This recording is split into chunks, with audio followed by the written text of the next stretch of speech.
I woke to the sound of her voice drifting from the kitchen, sharp, careless, and far too close. She won't last long anyway. Might as well get something for it. My stepdaughter's laughter curled into my chest like ice. Hours later, when I opened my dresser, the space where my wedding ring had rested for decades was empty, gone. The same ring my husband had given me on our anniversary, now pawned like it was nothing, until the shop owner called my name. All right, before we dive into this crazy story, do me a favor. Subscribe and tell us where you're watching from. The house was quiet in the way only late afternoon could. Long shadows stretching across the hardwood floors, the ceiling fan whispering overhead, and the faint, earthy scent of autumn drifting in through a cracked window. Joanne stirred on the living room, a knit throw tangled around her legs, the hum of her nap still clinging to her. Eyes fluttered open just as a voice cut through the stillness, sharp, careless, and far too. Rachel. Joanne didn't move. She barely breathed. Her stepdaughter's voice was coming from low, but not low enough. She won't last long anyway. Might as well get something for it. Laughter followed, light, dry, and cold enough to curl into Joanne's gut like ice water. A beat of silence, then the clatter of a mug being set down. Rachel's voice again, quieter now, but cruelly certain. It's not like she even notices half the time. Honestly, it's pathetic. Joanne's heart began to pound, a dull roar behind her ribs. She stared at the ceiling, her body rigid beneath the throw. The words echoed and twisted, each syllable slicing through the fog of sleep and landing hard in her chest. Rachel, her late husband's daughter, the girl who had hugged her at the funeral, the one who'd said, "We'll take care of each other now." Joanne swallowed back the rising tide of confusion and dread. Her breath came fast, shallow. She didn't want to believe what she'd heard. Maybe it was about someone else. Maybe. I'll grab the rest of it tonight. Jewelry boxes in her bedroom, top drawer. Joanne's blood turned to fire. Footsteps. Rachel's heels clicked briskly across the floor. A door opened, closed, then silence. Joanne sat up slowly, legs trembling as she pushed the blanket aside. Her throat was dry, pulse galloping, fingers cold despite the heat that now simmered beneath her. She waited. 1 minute, 2. Then the floor felt unfamiliar beneath her bare feet, as if her world had shifted just slightly, but permanently. She moved like someone learning to walk again, each step cautious, deliberate, toward the hallway. Her bedroom door was ajar. Nothing looked out of place. Sunlight poured in through the slats of the blinds, striping the dresser in pale gold. Joanne reached for the top drawer and pulled it open. Empty. No red velvet ring box, no gold band. Gone. She stared at the space where it had always sat, untouched even after her husband's death. Her wedding ring, the one thing she hadn't been able to wear since he passed, but couldn't bear to part with either. Gone. A knock at the front door jolted her upright. She shut the drawer fast and turned back down the hall, wiping at her face with the back of her hand as if erasing any trace of what she'd just seen, what she now knew. Another knock. 3 quick taps. Joanne opened the door. "Hi, Ms. Hart," Sam said, holding up a small Tupperware container. "Mom made her chocolate pecan cookie. Thought you might want some." He was smiling, soft-eyed, his curly hair tousled like always. 19, maybe 20. The neighbor's kid. Sweet, steady. The only person who ever bothered to ask how she was really doing these days. She blinked at him. "Oh," she said, voice catch. Thank you, Sam. That's very kind." He studied her face. "You okay?" She nodded too quickly. "Just a rough nap, that's all." Sam didn't look convinced. "You sure?" Joanne hesitated. The container now cool and solid in her. The scent of chocolate and brown sugar drifted upward. Her fingers tightened slightly around the plastic edges. She looked at him, at the concern in his eyes, the quiet readiness to, and for a second, she almost told everything, but the words caught in her throat. She shook her head, managed a small smile. "I'm okay." He didn't push. "Well," he said slowly, "if you need anything, just holler. I'm around." He gave a soft wave and turned to head back down the front walk. Joanne watched him go, his figure framed by the crisp rustle of maple leaves tumbling in. Then she closed the door and locked it twice. She stood in the silence, the cookies still untouched in her hand. Her wedding ring was gone. Rachel had taken it, and Rachel had plans for. Joanne's gaze drifted toward the hallway again, her jaw tightening, things sharp, unfamiliar, but rising fast inside her. Not fear, resolve. Joanne hated the way the pawn shop looked under the harsh 11 a.m. sun. From the outside, it was all smoke-stained brick and sun-bleached. The "We Buy Gold" sign in the window blinked half-lit behind metal bars. Inside, the smell hit first. Old leather, dust, and that metallic tang of things exchanged for desperation. She stepped through the door and let it shut behind her with a heavy click. The bell overhead barely made a sound. Doug glanced up from behind the late 50s, bald on top, sleeves rolled past his elbows. He straightened as soon as he saw her, eyes narrowing in faint recognition. "Joanne Hart," he said slowly. "It's been a while." She tried to smile but couldn't quite make it stick. "Hi, Doug.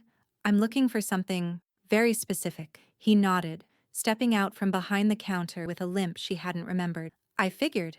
You don't look like you're here to trade in old fishing gear." She followed him toward the glass case near the back. No music, no idle chatter, just the quiet hum of fluorescent lights and the sound of her own breath, too quick in her chest. Doug crouched behind the case, fished something out from a drawer beneath, and stood slowly. He opened his palm. There it was, her ring. It was unmistakable, platinum band, oval sapphire flanked by 2 diamond chips, worn on the edges but clean, still glowing faintly in the light. Joanne's throat tightened. She stared down at it, her pulse roaring, and "I thought," she started, but her voice cracked. "I thought it might be here, but I didn't expect." Doug nodded once, didn't put it out front, held it back. Her eyes flicked up to meet his. "Why?" "Recognize," he said simply. "Your husband brought it in for a cleaning a few years back, right after he got sick. Said he wanted it to look right for your anniversary." His voice softened, but not too much. "I remember that. Stuck with me." Joanne pressed a hand to her stomach, trying to steady the freefall sensation building in her. "I had a feeling," Doug went on. "Didn't price it, didn't catalog." He reached under the counter again and pulled out a folded paper, worn along the creases. Just held it, figured someone was either going to be furious or grieving. He handed it to her. Joanne unfolded the slip with fingers that barely. There it was. The signature at the bottom hit her like a slap. Rachel M. Hart. In that same careless handwriting she'd seen on birthdays and grocery notes stuck to the fridge, in blue ink. Rachel had signed it like it meant nothing. Joanne's hand trembled as she held the paper beside the ring. 1 proof, 2 betrayals, sitting together like puzzle pieces she didn't want to fit. "I'd press charges," Doug said, low and even. "If it were me." Joanne looked up sharply. His eyes met hers without flint. "Family or not, someone comes into my house and steals what's mine, signs their name like it's owed to them. I don't care who they are. That's a crime." Joanne closed her palm around the ring. The cold metal burned against her. A crime. She hadn't let herself think of it that way yet. She'd still been stuck in the emotional wreckage, hurt, disbelief, that slow spreading shock like frostbite. But Doug's words landed somewhere deeper, because it was a crime.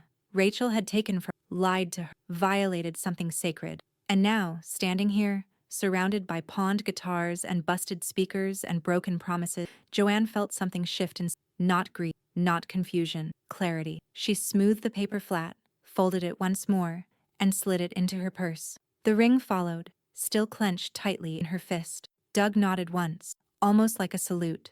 "If you want to file," he said, "I'll back your story. Surveillance footage, too. Full color. Date stamped." Joanne didn't answer right away. She just turned toward the door, her hand tightening around the handle. Halfway out, she paused. "Doug?" she said quietly, without looking back. "Yeah? Don't show it to anyone else." A beat. "You got it." She walked back into the sunlight, the door shutting behind her with a final click. The street was bright, blinding all, but she didn't squint. The ring weighed her pocket down like an anchor, but it was hers again. She'd retrieved it. And now she had proof. The city blurred past the passenger window, all glass buildings and fading summer banners whipping in. Joanne kept her eyes fixed on nothing, her reflection faint against the glass. Sam said nothing, hands loose on the steering wheel, his focus steady on the traffic. She clutched her purse tighter, the folded pawn slip and ring both inside. Tangible proof that everything she'd once thought was paranoia wasn't. That Rachel wasn't just cruel, she was dangerous. Joanne broke the silence first. "Thanks for driving me." Sam gave a small shrug. "It's no problem. You looked like you needed backup." "I don't even know if she can help," Joanne murmured, almost to herself. "It might be too late." Sam didn't look at her, but his voice was firm. "Then it's not gonna be because you didn't try." The building came into Lang and Fulton, attorneys at law, steel and stone, quiet power. Trina Lang's name was etched in sharp serif across the front. Joanne's stomach twisted as Sam pulled into the drop-off zone. "You want me to wait?" he asked. She considered it. "No," she said, her voice gaining weight. "But stay by your phone.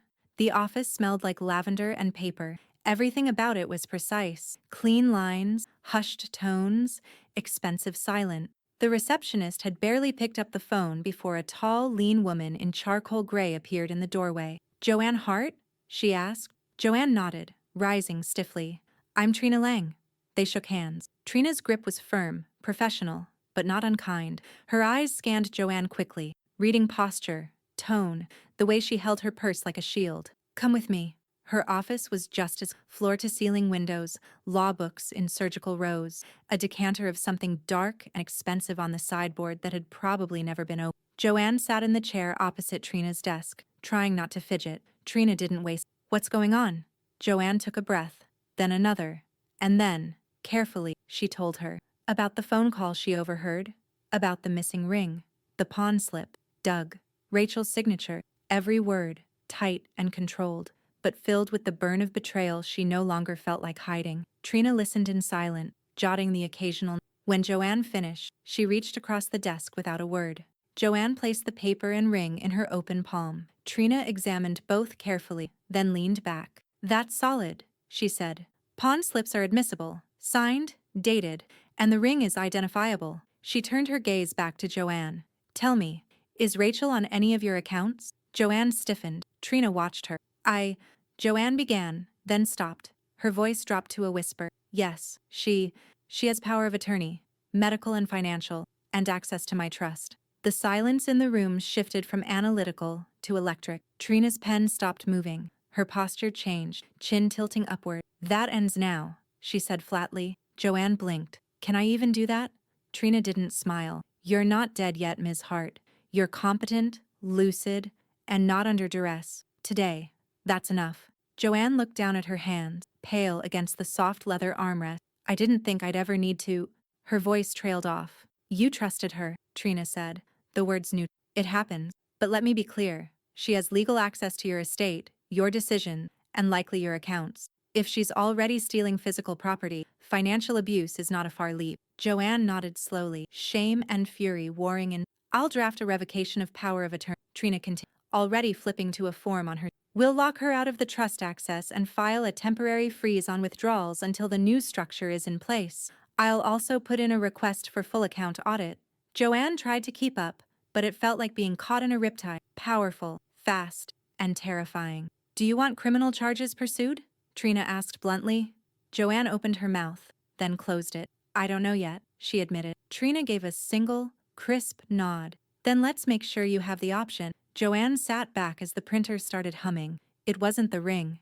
It wasn't even just the money. It was that Rachel had planned it, moved pieces behind her back, expected her not to notice, expected her to fade quietly. But Joanne was wide awake now, and Rachel was about to learn that. The clinic smelled like antiseptic and optimism, a clean place designed to convince you were in control of your health, even when you weren't. Joanne sat in the intake, her coat folded neatly on her lap, palms pressed flat to her thighs to hide the tremor. The door opened softly. In stepped Lena Quinn, tall, graying at the temp, sharp-eyed and no nonsense, but with a voice like warm. "Joanne Hart," she said, flipping through a thin folder. Joanne stood. "That's me. Let's get you taken care of." The cognitive testing was thorough. Memory recall, spatial logic, number sequences, reading comprehension. Joanne had expected the fog to rise, but it didn't. She was sharper than she'd given herself credit for. Maybe fear had just made her feel small. Lena didn't go easy on her. She pushed, tested limits, even paused once to ask if Joanne wanted to take a break. Joanne didn't. She finished it all in one sitting. Then came the physical. Blood pressure, reflexes, heart rate. Lena ran through the standard geriatric checks without treating her like a charity case or a stereotype. It was clinical, yes, but it wasn't cold. "You eat like garbage, don't you?" Lena said mildly as she jotted numbers into the chart. Joanne let out a surprised laugh. "Used to. I've gotten better." Lena arched a brow. "Well, it shows. Blood sugar's good. BP's better than half my staff. You're in damn good shape, Joanne." The compliment sat strangely. It had been so long since anyone had said something to her without condescension or pity. Joanne looked up. "So I'm good?" Lena closed the file and gave her a rare, real smile. "You're stronger than most folks my age, let alone yours. You're sharp, functional, and completely capable of making your own decisions. Anyone who says otherwise has an agenda. Joanne's throat tightened at that last word. Agenda. She'd let Rachel write hers for too long. Lena stood and opened her arms without saying a word. Joanne hesitated only half a second before stepping into the hug. Lena smelled like clean linen and peppermint oil. You've still got fight in you, she said quietly. Joanne nodded. Yeah, I think I do. By mid-afternoon, the sun had dipped behind a bank of clouds. Joanne sat back in the dark leather chair across from Trina Lang. The estate documents fanned out neatly, but Trina clicked her pen once and set it down beside the signature line. This language is ironclad, she said. Revocation of power of attorney, reinstatement of sole authority over your accounts, and designation of a new trustee, preferably someone who won't pawn your belongings. Joanne cracked a smile. I chose my accountant. She's boring, brutally honest, and allergic to dishonesty. Trina approved. Perfect. Joanne picked up the pen. Her hand hovered over the paper just long enough to register the weight of what she was taking her name back from someone who had been writing it. Then she signed. One page, then the next, and the next. When she finished, Trina slid them into a secure folder and snapped the tab shut like a gavel. It's official, she said.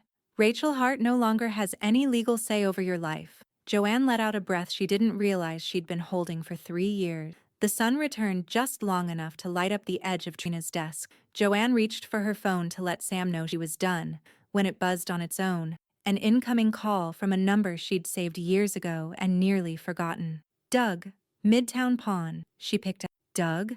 His voice was low, measured, but there was an edge in it now. Joanne, I thought you should know.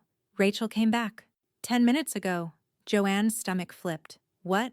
She came in acting all smiles, said the ring was a mistake, wanted to undo the transaction. I told her I didn't have it anymore, that I'd held it for you. A pause. Joanne's hand clenched around the phone. And? Doug exhaled. She didn't say a word, just smiled again.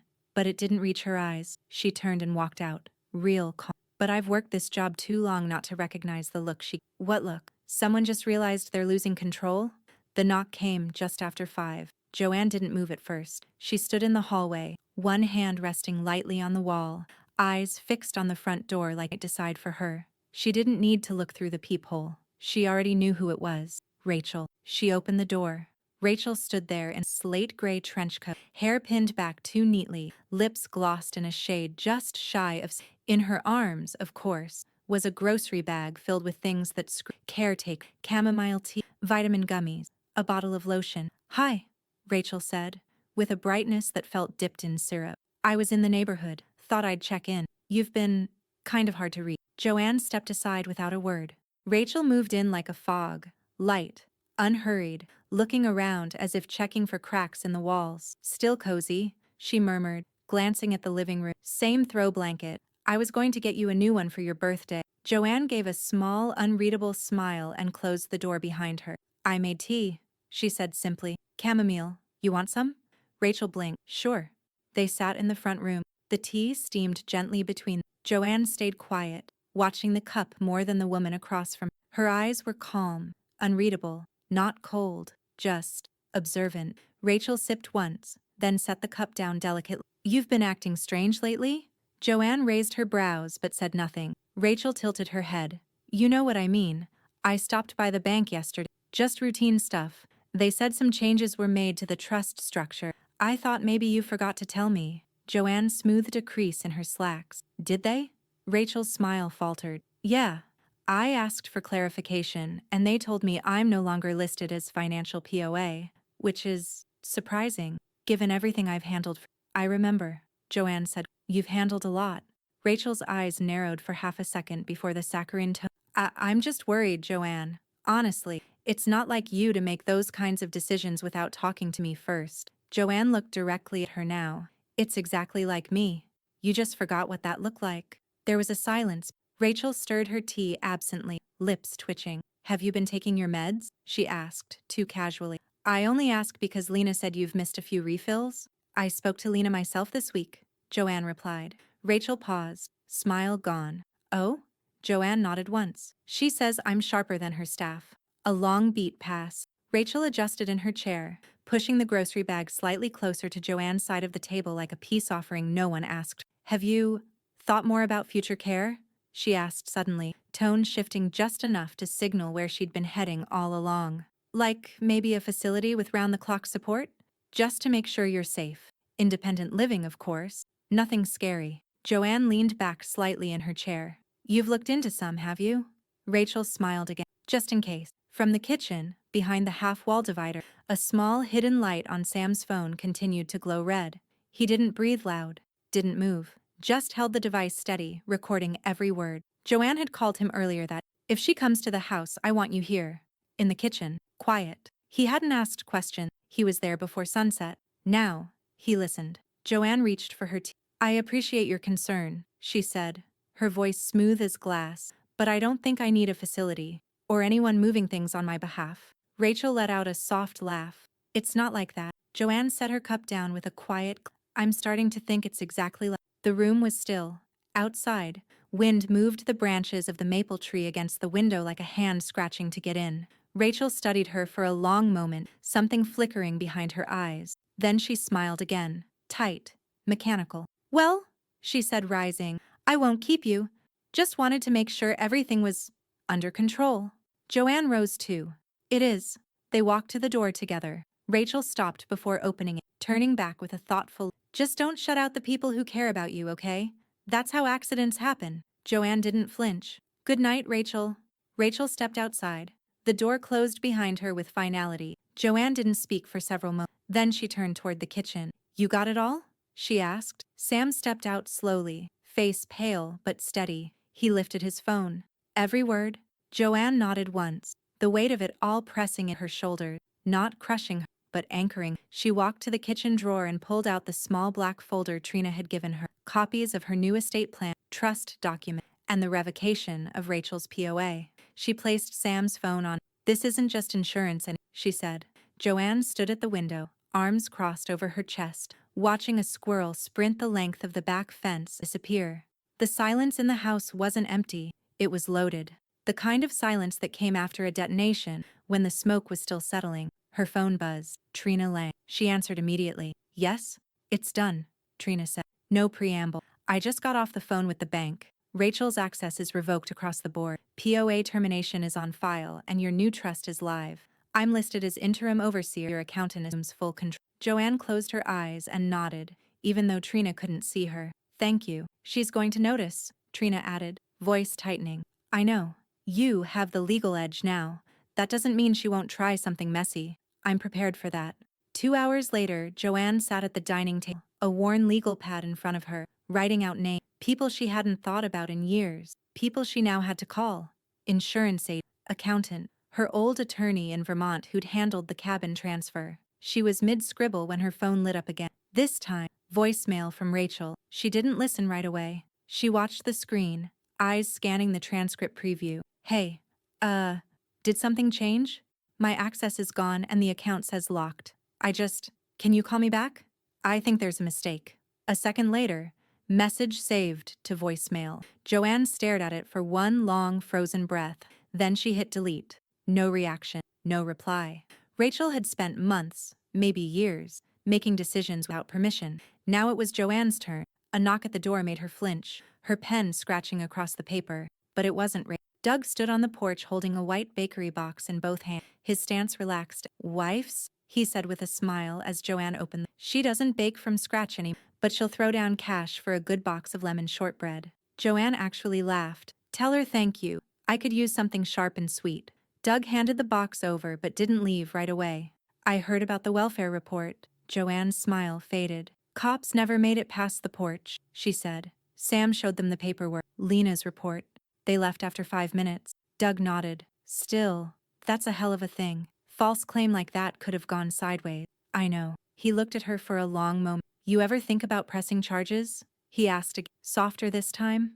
Joanne didn't answer. She just stepped back and closed the door behind her. In the den, Sam sat cross-legged on the floor, a printer buzzing steadily beside him. The dining table had become their command center, documents spread in neat stacks, labeled folders and highlighters in 3 colors. Joanne set the cookies down beside from Doug's wife. Sam grinned. He always looks like he knows everyone's secret. He probably does. She watched him pull a freshly printed sheet from the tray and slide it into a blue folder marked evidence. R. Heart. Pawn. Where do you get the transaction slip? She asked. Doug scanned me a copy, Sam said. Digital timestamp, Rachel's signature, ID number, and camera footage. It's all backed up to a cloud folder, just in case someone gets bold. Joanne nodded, slowly, as if adjusting to a new language. You're good at this, Sam shrugged. I've seen enough court shows. Plus, I don't like bullies. Joanne didn't say anything right away. She simply reached for a cookie, broke off a piece, and sat down at the table beside him. She looked at the printed evidence, the folders, the work they'd done. Clean, methodical, real.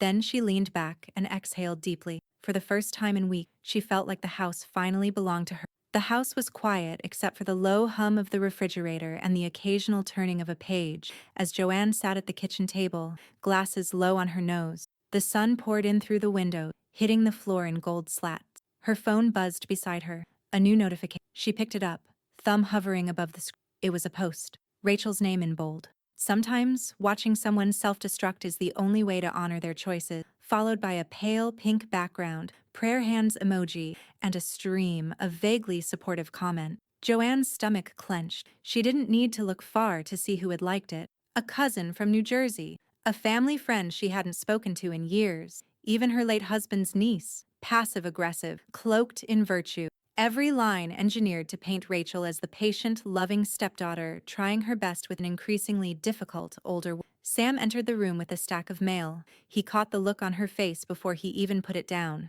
What is it?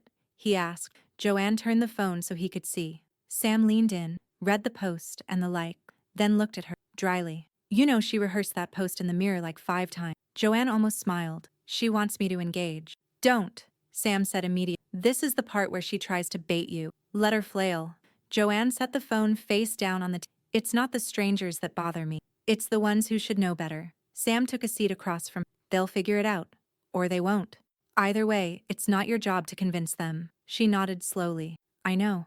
Later that morning, Joanne made her way to the public library. The printer at home had jammed again, and Sam was busy cataloging the rest of the trust document. She preferred it this way. Quiet, anonymous, no conversations she didn't initiate. She moved through the library like muscle memory, walking to the back where the public computers sat, humming quietly. She logged in, opened her encrypted email, and pulled up the latest copy of her will. It was clean, simple. Names changed. Rachel's entirely removed. Everything allocated with care and clarity. She hit print, waited by the copier, then pulled the freshly printed pages from the tray and slipped them into a sturdy manila envelope. On the way out, she paused by the bulletin board near flyers for free tax prep, estate planning workshops, community quilting night. She added her own note to a flyer for the senior center. Gently used women's clothing, sizes 8-12. Dropping off Monday morning. Ask for Joanne.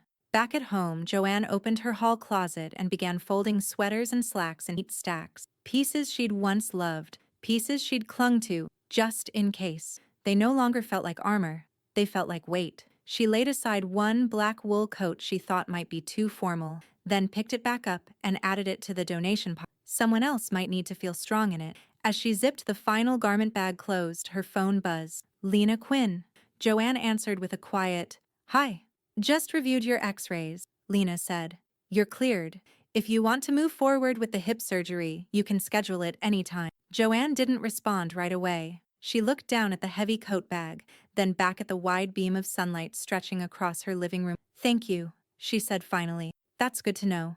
Lena's voice softened. "You've done a lot more than just get cleared." Joanne didn't argue. That afternoon, she met Trina in the lobby of a brick office building downtown. No suits, no courtroom, just 2 women seated at a glass table in a conference, going through final signatures like they were reviewing grocery. "This," Trina said, tapping one of the forms, "transfers all remaining liquid assets into the restructured trust. Your accountant will take over oversight in 30 days, pending the audit. Everything else is finalized." Joanne signed without hesitation. "Anything else I should expect?" she asked. "From Rachel?"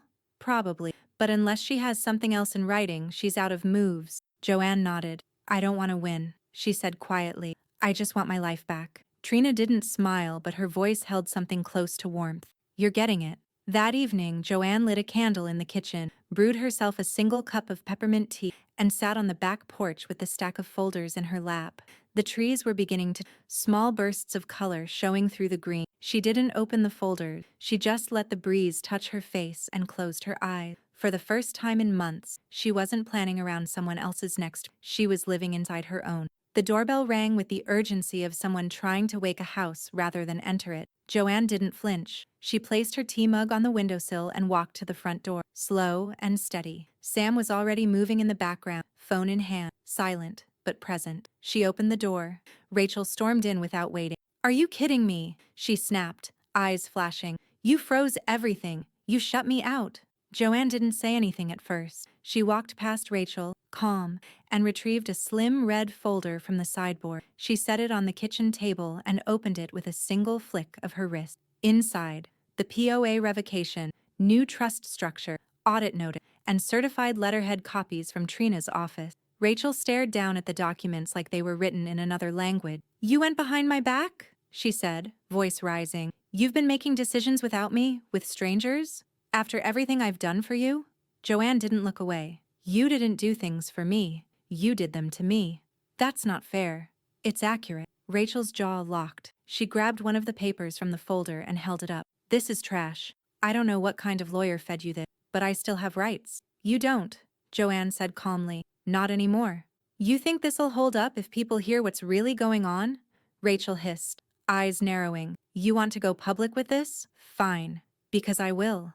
I'll tell everyone what you've been like. Confused, paranoid, unstable. You think you're in control, but people are already talking." Sam stepped into the room just then, his phone in hand. He didn't say anything. He just tapped the play. Rachel's voice came out of the speaker, too clear to argue with. "Have you thought more about future care? Like maybe a facility with round-the-clock support? Just to make sure you're safe. I stopped by the bank yesterday. They told me I'm no longer listed as financial POA, which is surprising. Just don't shut out the people who care about you, okay? That's how accident." Rachel froze. The kitchen went quiet except for the low hum of the refrigerator. She turned to Sam, something almost wild flickering in her eyes. "You recorded me?" "No," Sam said evenly. "You recorded yourself. We just saved it." Rachel took a step back, arms folding across her chest like a reflex. "You have no right. You're in my house," Joanne said, voice low.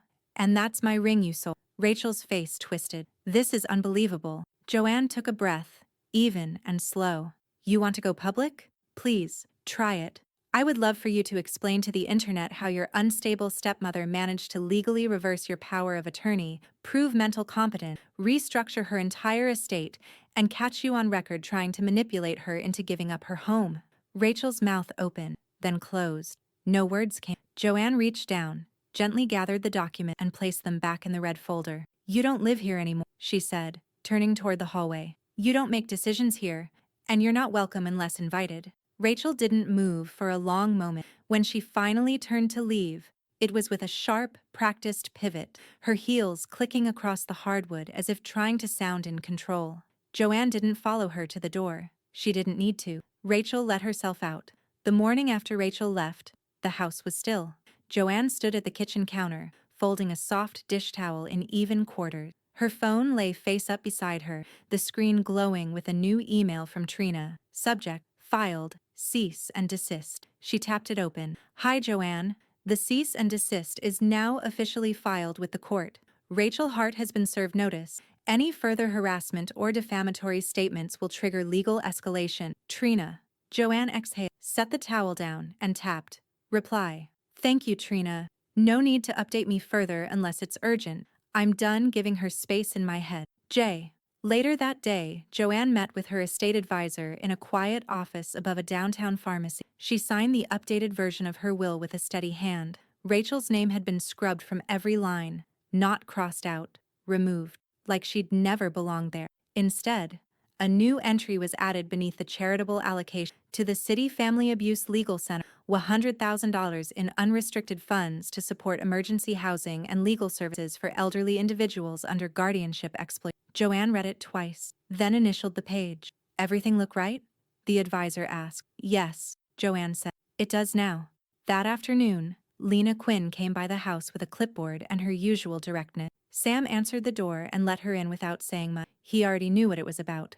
"I don't usually do house calls," Lena said, scanning the form as she sat at the kitchen table. But you're not just a patient, you're a grown woman with rights, and it matters that those rights are protected properly. Joanne smiled. That's why I trust you. The form was a new medical directive, updated with Lena's help.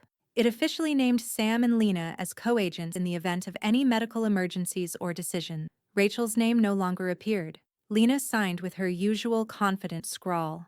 No one's sending you anywhere you don't approve, she said, capping the— Good, Joanne said, because I'm not going anywhere. Sam looked up from his chair in the corner, a small smile tugging at the corner of his mouth.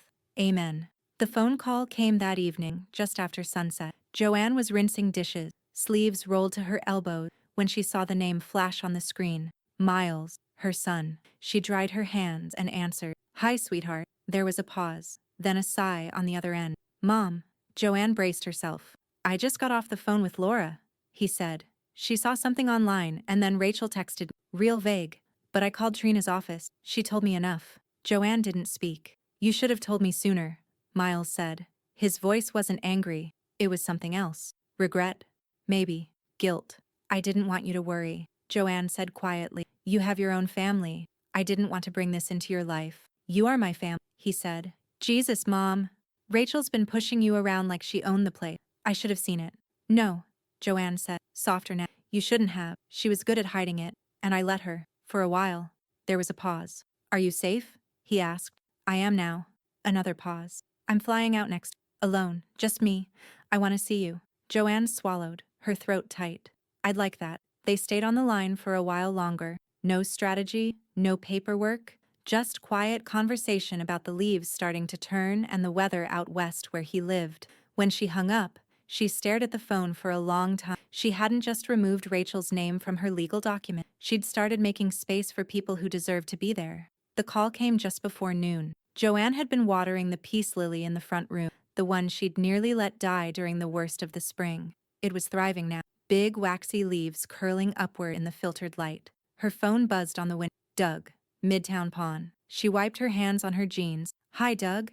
"Hey, Ms. Hart," Doug said, his voice unusually careful. "Got something you'll want to know about." Joanne's breath slowed. "What happened?" "Rachel brought something in this morning. Old Hamilton wristwatch. Silver casing, black leather band. Said it was her father's. Claimed she inherited it. Wanted cash fast." Joanne closed her eyes. Her husband's watch. He hadn't worn it in the final year. Hadn't needed to. But he'd kept it in the top drawer of his desk, inside a worn felt pouch, from the jewelry store where he'd bought it 35 years ago. Joanne still remembered the inscription on the back. "Time belongs to us, J&H. "You still have it?" she asked. Doug didn't hesitate. "Of course.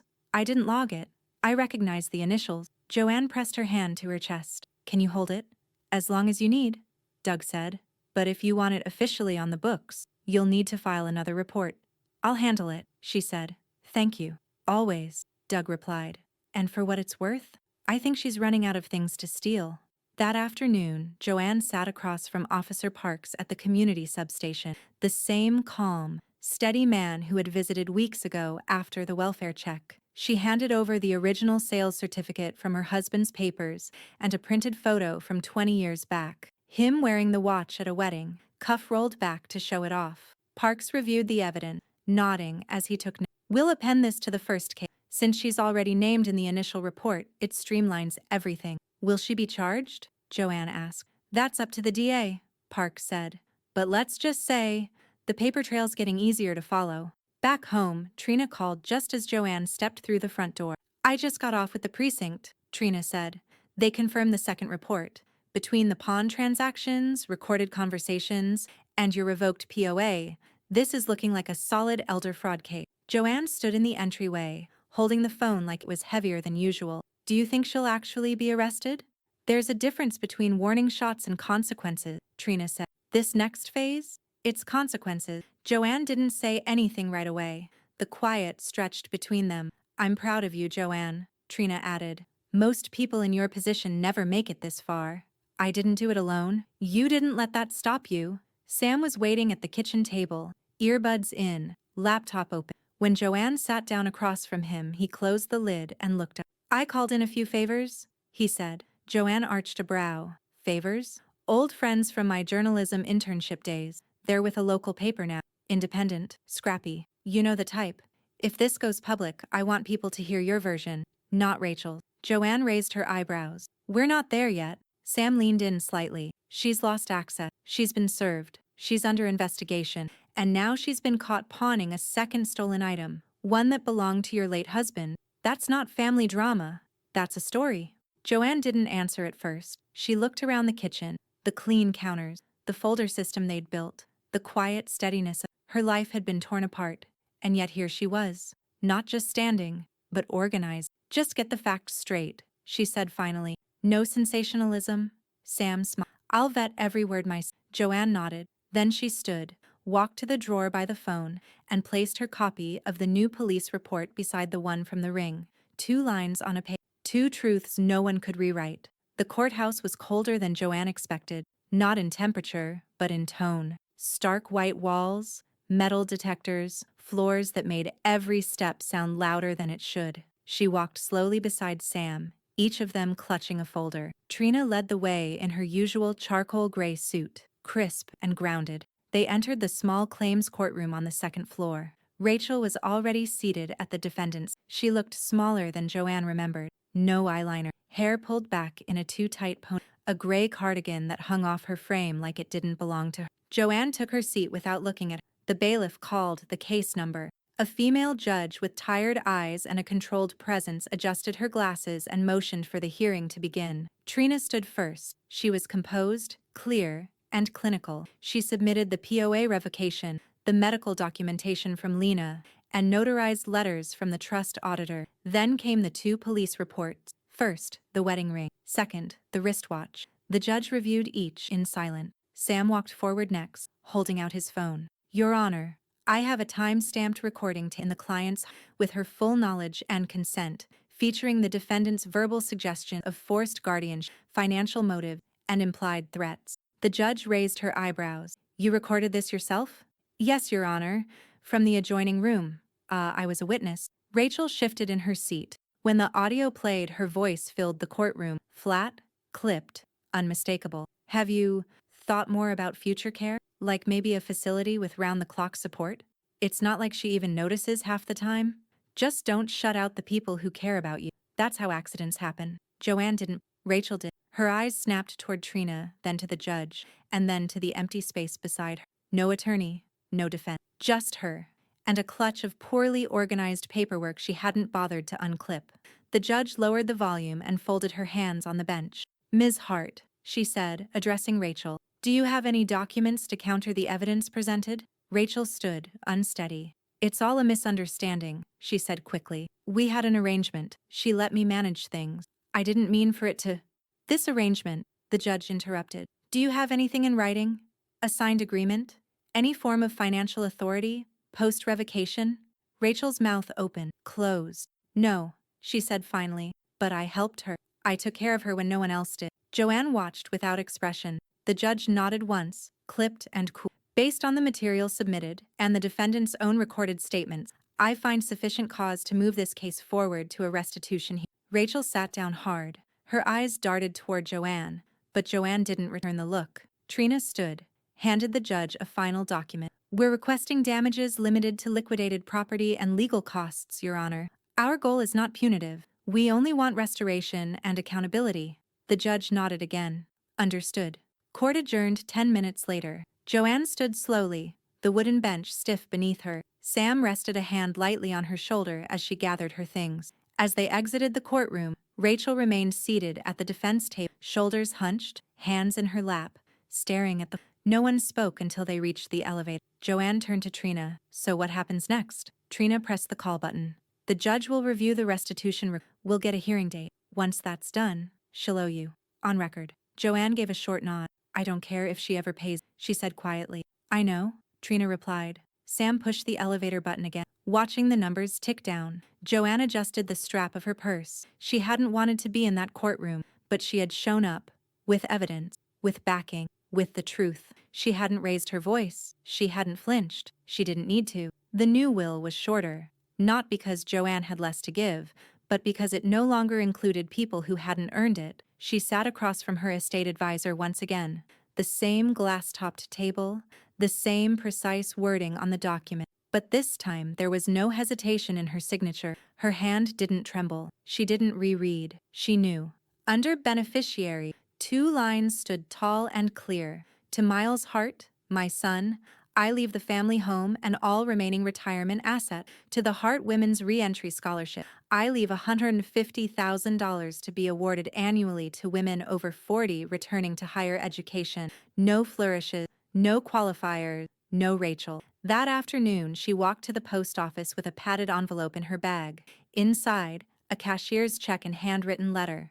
The envelope was addressed to the director of Haven House, a local shelter for elderly abuse survivors. Joanne had passed their flyer a dozen times in the grocery store bulletin board and never really seen it until now. She tucked it into the drop slot, listened to the soft thunk as it fell, then turned back toward. Doug arrived the next day holding a tiny velvet-lined box. He didn't say much, just handed it to her over the threshold with the same care someone might offer a newborn. Joanne opened it slowly, her wedding ring, polished, reset, the platinum band gleaming again like it had the first time she wore it. I tightened the setting, Doug said quietly. Stones were just a little loose, should hold for another 20 years. Easy.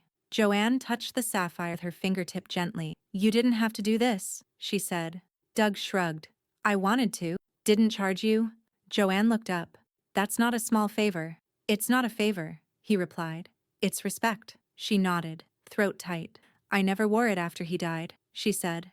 But now, I think I will. Doug smiled faintly. Good. The weather had begun to turn again. Chillier mornings, light jackets coming back out of closets, and the trees beginning their shift into crimson and gold. Sam picked her up in the truck and drove them to the community garden just after sunrise. They brought tulip bulbs in a brown paper sack and 2 gardening trowels that clinked in the cup holder. The garden was mostly cleared out for winter prep, but one corner had been left bare, just for them. Joanne kneeled slowly, the soil still warm from yesterday's sun, and began to dig. Sam worked beside her, quiet but present. Every bulb was placed with. They didn't talk much. They didn't need to. When the last row was in, Joanne sat back on her heels and looked around the garden. So much of it in hibernation now, but full of promise. These won't bloom until spring, Sam said. I know. They'll come back even if we're not here to see them. Joanne nodded. Exactly. That evening, Lena's name lit up her phone. Joanne picked up from her seat in the den, blanket over her lap, ring on her finger for the first time in years. Joanne, Lena said, cheerful and crisp. I just sent over your final lab result. Thought you deserved a phone call too. And, clean as a whistle, heart, lungs, blood work, all strong. If you want to move forward with the hip surgery, great. If not, you're still in the green. Joanne smiled, pressing the phone closer. Thank you, she said. Truly. You did this, Lena said. Not me. Not Sam. Not your lawyer. You. You didn't fold. And your body? It knows. Joanne didn't respond for a long time. She just listened to the quiet hum on the line, the low buzz of gratitude settling behind her ribs. Later that night, she opened the red folder that had once been her shield. Paperwork, affidavits, recordings, copies of police reports. She leafed through it slowly. And then, just as slowly, she began to remove the pages she no longer needed. She didn't shred them. She didn't burn them. She just set them aside, one at a time, until only the essentials. The court's decision came by courier, not email, not a call, just a thick manila envelope on Joanne's doorstep with Trina's return address printed cleanly in the corner. She brought it inside without urgency, set it on the kitchen table next to her, and opened it slowly with the same letter opener she'd once used to slice through sympathy cards. Inside, a single-page ruling on crisp legal paper, stamped and signed. Motion to contest the amended estate. Denied. Grounds. Insufficient standing, revoked authority, and lack of evidence. Joanne stared at the not because they surprised her, but because they were final. She traced the embossed seal with her thumb. Trina's note was clipped to the front in her unmistakable handwriting. Joanne, she tried. The court saw through it. You're free. Joanne folded the letter and placed it in the same file where she'd kept her husband's death certificate all these years. Not out of bitterness, out of symmetry. One loss, one end. Both documented, both survived. Doug showed up later that afternoon. No call, no text, just a knock, and his familiar silhouette standing on the porch with her small box in. I wasn't sure if today would be a good day, he said, but something told me it might be. Joanne opened the door wider. Come in. He stepped inside and handed her the box, square, velvet-lined, and almost weightless in her palm. She opened it slowly. The ring was luminous, platinum band polished to a mirrored shine. The deep blue sapphire nested in its claws like it had never left her. The resizing was seamless, like it had always belonged to the hand she had now, not the one from decades ago. Doug didn't say anything right away. He let her look. Joanne turned the ring gently, light catching on every edge. She didn't speak either. Not until she slipped it on. It fit like memory. Her breath hitched. Just once. Then tears welled without warning. Quiet. Unforced. Like a dam giving way to something that had waited too long to be released. She didn't sob. She just let them fall. Doug didn't move. You know, he said quietly. He used to come into the shop not to buy anything, just to talk.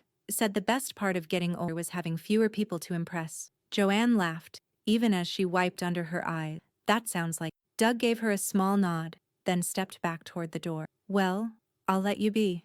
Just wanted to make sure you had it before. She walked him out, watched his truck roll down this until it vanished around the corner. Then she went back inside and looked at her hand again. How the ring settled into place like a promise, not a memory. That evening, Sam made tea. It had become their ritual, though he still didn't drink anything herbal without making a face. He set the mugs on the table, then sat across from. The files were gone now. No red folder between them, no documents to sort, no timelines to track. Only steam rising from mismatched cups. He raised his mug slightly. To what? Joanne asked, lips curled at the edge. Sam shrugged. To you. And to no longer having to plan counterattacks at your dining table. Joanne clinked her mug against his. They drank in silence. Outside, the first real cold of the season was settling in, but the house felt warmer than it had in years. Joanne leaned back in her chair, eyes closed for just a moment. She didn't feel triumphant. She felt clean, like something had been rinsed out of her, root and all. Like the kind of tired you only get after a long run where you don't stop once. Not because you weren't hurting, but because stopping would have meant you couldn't start again. She opened her eyes. Sam was watching her. Nothing intense. Just the quiet sort of glance that asked, You okay? Joanne nodded. I think the worst part, she said softly, was believing it was normal, that her voice was mine, that I owed her a version of me I didn't even like. Sam's expression didn't change. She stole things, Joanne continued, her fingers tracing the mug's handle. Not just jewelry, not just money. She stole hours, choices, the way a person sees themselves. And you took them back, Sam said. She didn't reply. She didn't have to. Rachel's name hadn't come up in days. Not in court file, not in text, not even in passing. But news travel, even when no one asks. Doug mentioned it first, offhandedly, while fixing a loose clasp on Shimer's bracelet. She sold the car. Had it parked out front with a cardboard sign, he said, not looking up. Rental was cleared out by Tuesday. Heard she's crashing with someone out in Hamilton Heights. Joanne didn't say anything. Doug glanced over. You're not surprised. No, she said. I'm just not interested. He nodded once, like he'd hoped she'd say that. That same morning, the mail held a surprise that didn't sting. A hand-addressed envelope, carefully written, with a return label from a small community college 2 towns over. Joanne opened it at the table with, inside, a folded letter, written in blue ink on lined paper. Dear Ms. Hart, my name is Tamara. I'm 44. I left school 22 years ago when I got pregnant with my daughter. She just started her own college journey this fall. I didn't think I'd ever go back myself until I saw I'd received the Hart Reentry Scholarship. It feels like someone out there, hey, you still count.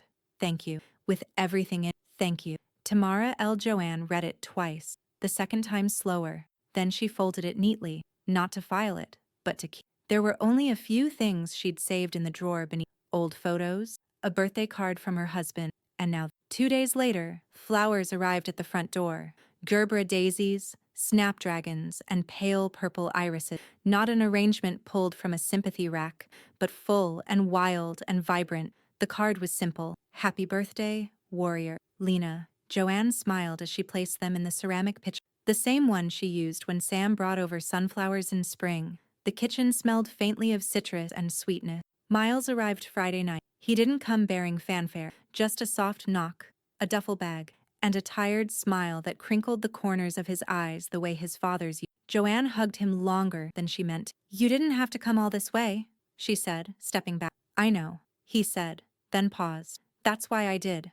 They didn't talk much the first night.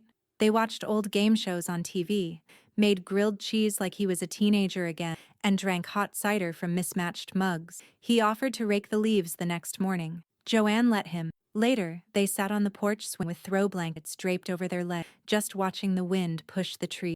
I should have asked sooner, Miles said. Should have noticed. You believed what you wanted to believe, Joanne said softly. Most people do. I did too. He didn't argue. He just reached over and took. That Sunday, Doug stopped by again, this time with his wife and she was short and cheerful, with silver curls and a no-nonsense tote bag slung over one shoulder. I hope you don't mind, she said, holding out a small hand-knit drawstring. Doug told me the story. I figured your ring deserved better than a jewelry box. The pouch was deep navy, with a pale gray lining and a tiny braided loop for closure. Joanne opened it, then ran her fingers across the soft yarn. It's beautiful, she said. Thank you. You're welcome, the woman said. And thank you for reminding my husband why honesty still matters. Doug laughed under his breath. I've always known. Just nice to see it win for one. Sam's pie was a little burnt at the edges. He'd never been great with oven time, but he insisted on baking it himself. He showed up mid-afternoon, carrying it proudly in a reusable bag and muttering something about grand gestures and crust failure. They all sat at the dining table. Joanne, Miles, Doug and his wife, Lena, who'd stopped by with a birthday card and a six-pack of flavored kombucha, and Sam, with his battle-scarred pie. Someone lit a single candle, not for ceremony but for warmth. As they ate, Sam raised his glass of cider. To starting over, he said. They all raised theirs in quiet agreement. Joanne looked around the table, not a single person there because they had to be. No one managing her life, no one subtracting, only people who'd earned their seat. She tapped her glass against Sam. To starting over, she echoed, and meant it. The morning light touched everything in gold.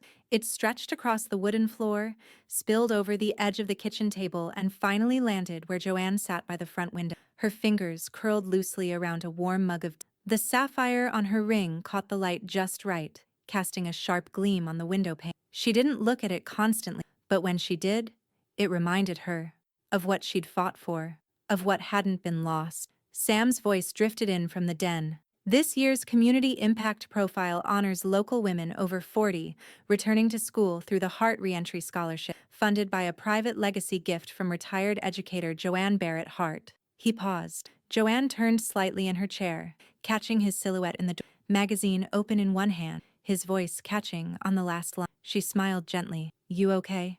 Sam blinked quickly, then smirked. I'm fine.